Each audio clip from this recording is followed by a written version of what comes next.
رسول اللہ صلی اللہ علیہ وسلم جب عید کے لیے تشریف لے جاتے تھے تو صحابہ بیان کرتے ہیں کہ آپ عید کے میدان میں جانے کے بعد سب سے پہلا کام یہی کرتے تھے کہ آپ عید کی نماز پڑھتے تھے، خطبہ بھی بعد میں دیتے تھے، دعا بھی بعد میں کرتے تھے۔ نہ پہلے نعتیں ہوتی تھی اور نہ یہ جو ہمارے ہاں ایک رواج بن چکا ہے، میں سچی بات ہے میں کہوں گا یہ بدعت ہے۔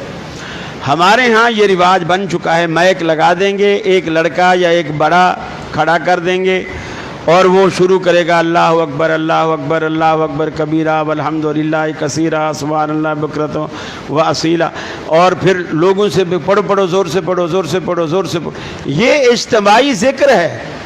آپ بریلوی کریں تو فوراً فتویٰ لگاتے ہو بدعت ہے، اور آپ جو کچھ عید والے دن کر رہے ہو یہ سنت ہے۔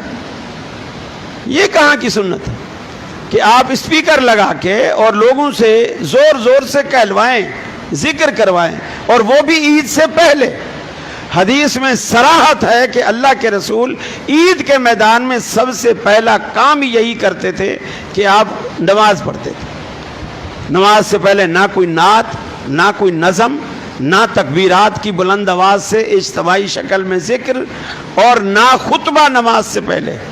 یہ بدعت مروان بن حکم نے جاری کی، جس کو آج تک حنفی اپنائے ہوئے ہیں۔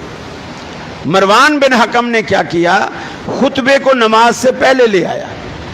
کیوں پہلے لے آیا؟ حدیث میں آتا ہے وہ ممبر پہ چڑھتا تھا، ابو ہریرہ پیچھے قمیض پکڑ کے کھینچتے تھے، حالانکہ مروان بن حکم خلیفہ تھا۔ ابو ہریرہ اس کو پیچھے پکڑ کے کھینچتے تھے، ابو ہریرہ اس کو مصلی پر لاتے تھے، وہ ممبر پہ چڑھتا تھا۔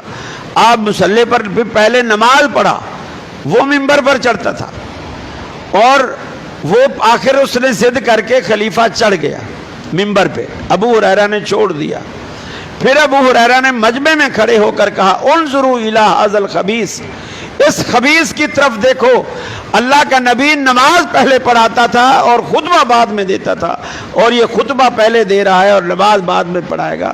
تو اس نے کہا میں اگر خطبہ بعد میں دوں گا لوگ سنیں گے ہی نہیں، رسول اللہ کے لیے تو بیٹھے رہتے تھے، میرے خطبہ کوئی سنے گا ہی نہیں، اور لوگ نماز پڑھے۔ آج کل بھی ایسا ہوتا ہے، لوگ خاص کر قربانی کی عید پہ وہ بھاگتے ہیں لوگ کسائی پکڑنے کے لیے، یا خود کسائی بھی بھاگ رہے ہوتے ہیں گھر پکڑنے کے لیے، اور بس نماز سلام پھرا اور جناب یہ جا وہ جا، کھیر پکائی کھائی چل میرے بھائی، بس پھر نہیں دکھتے وہ لوگ۔ اب ہم نماز پڑھ کے فارغ ہو کے گھر جاتے ہیں، ان لوگوں کے ہاں سے کلیجی اور گردے کی بھننے کی خوشبو آ رہی ہوتی، انہوں نے کلیجیاں بھی بھنی ہوئی ہوتی ہیں۔ تو یہ طریقہ غلط ہے۔